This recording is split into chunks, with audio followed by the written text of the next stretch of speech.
Today I'd like to tell you a little bit about veganism.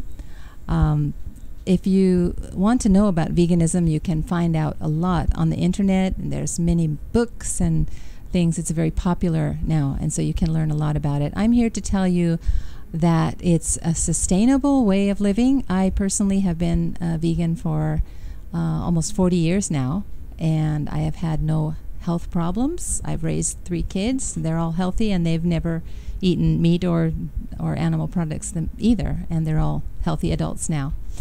So it can be done, and it's not that hard if you are willing to cook for yourself a little bit, and if you are willing to educate yourself a little bit about what people need as far as nutrition, and then make the effort to meet it. And plant foods meet your dietary needs very well.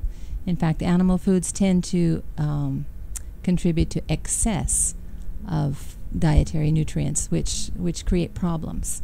So a plant-based diet is a plant-based diet, and also whole foods. We don't want to live on white rice and like refined soybean meat analogs. Okay, we're talking about whole foods and made from plants. They are enough to sustain your life and health for a good long time and abundantly. A lot of well-known athletes these days are plant-based. I think of Rich Roll, who does triathlons.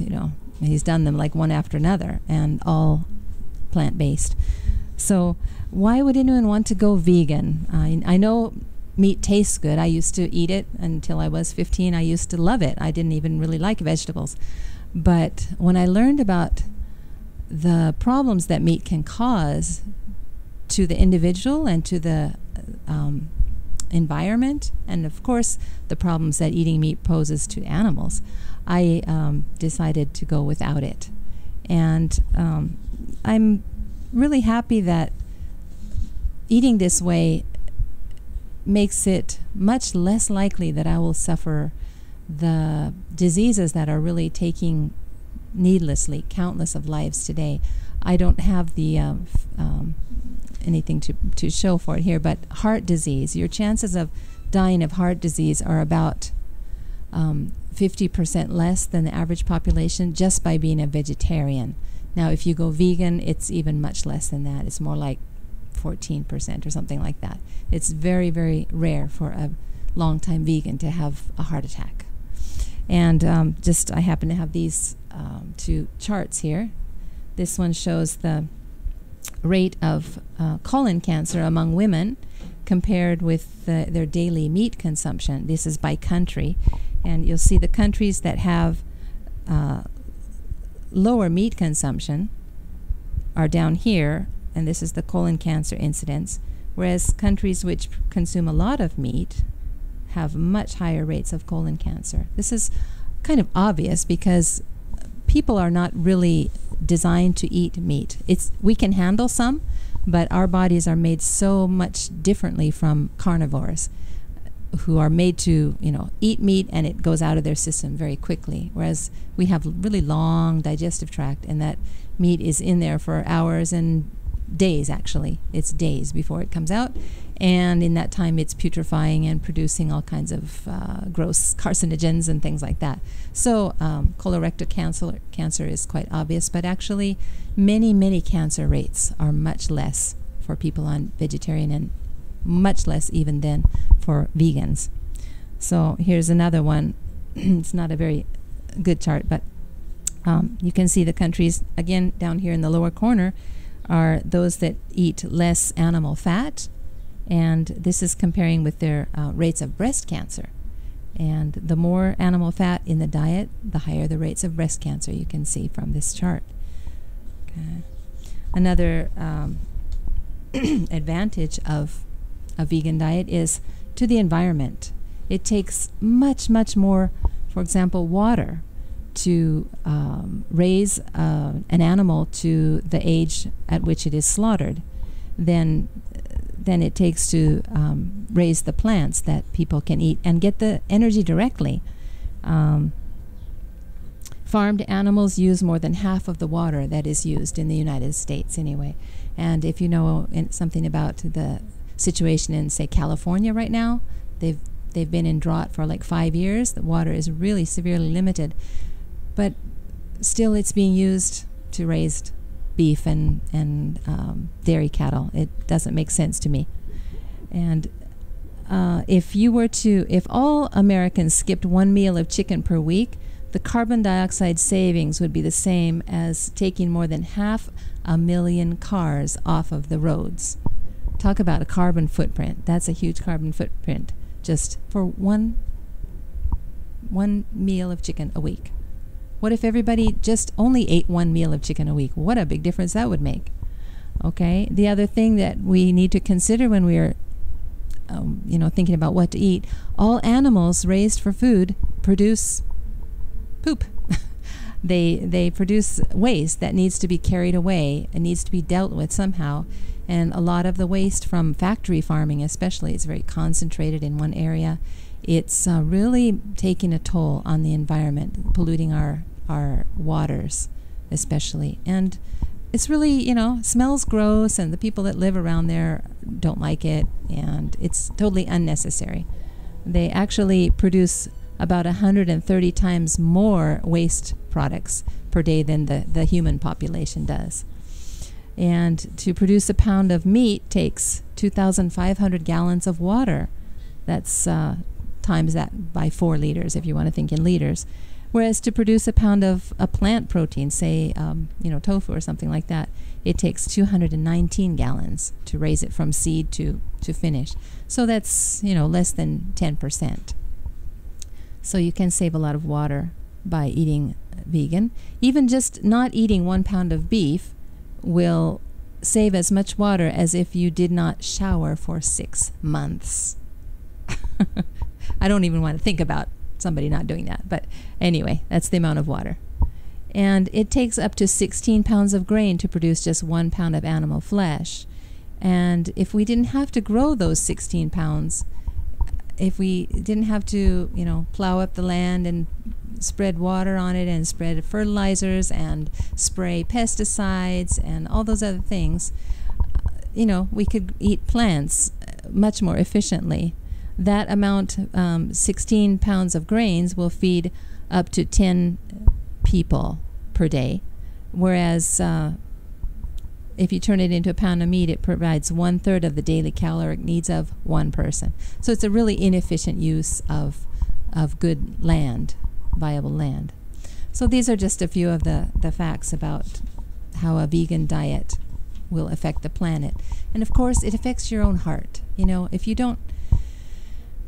If no animal has to suffer to feed me, no animal has to be taken forcefully away from its mother and put into a little stall and stay there until it's cruelly killed, or no chicken has to be cooped up in a little cage about as big as this piece of paper is how much space an egg-laying chicken gets.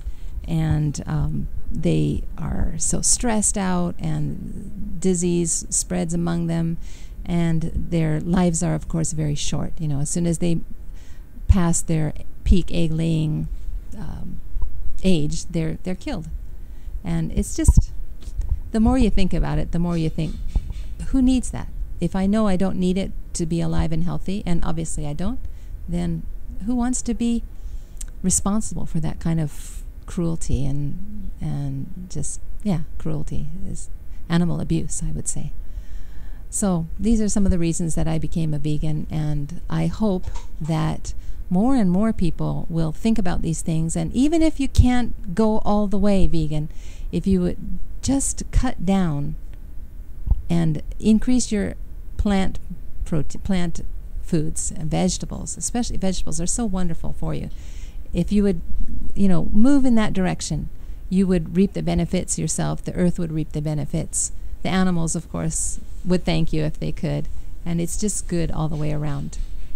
So I hope this little talk will open some minds, and there's certainly many ways to learn more. And I hope you'll take advantage of those opportunities and really think about what goes onto your plate.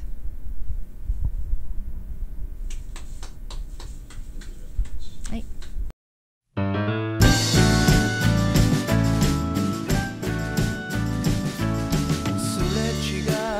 なんで TV のおすすめショップサイトなんでショップはただいま改装中です。老舗ならここ、ランチならここのお店、コロッケが安いところはここなどなど、中野と杉並と吉祥寺などの美味しい、面白ショップやアートを紹介していきます。もう少し待っててください。本日の動画は匠動画でニコ生サイトで掲載されます。私も出ますので、ぜひなんで TV で検索してみてください。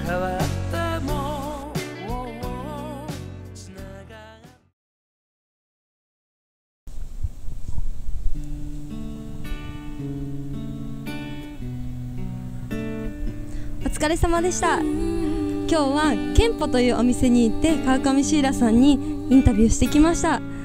私も少しだけビーガンのことは知っていたり、ビーガンのご飯を食べたことはあるんですけれども、ここまで深い話を、見たりというか聞いたりしたことがなかったのと、あんなにたくさんの食材が置いてあるところには行ったことがなかったので、今日はすごくお勉強になりました。そして、動物を大切にするというところから、私も食生活を少し改めていきたいなって思いました。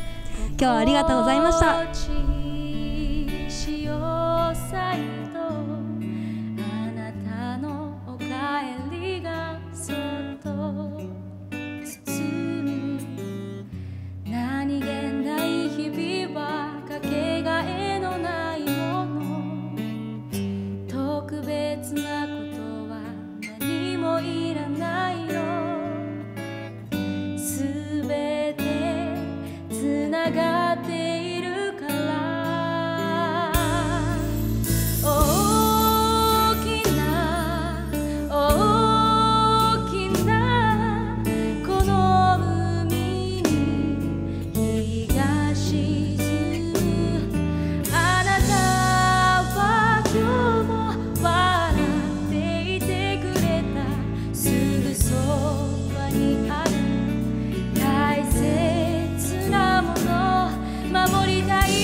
誰かの大切な人、それをどうして傷つけ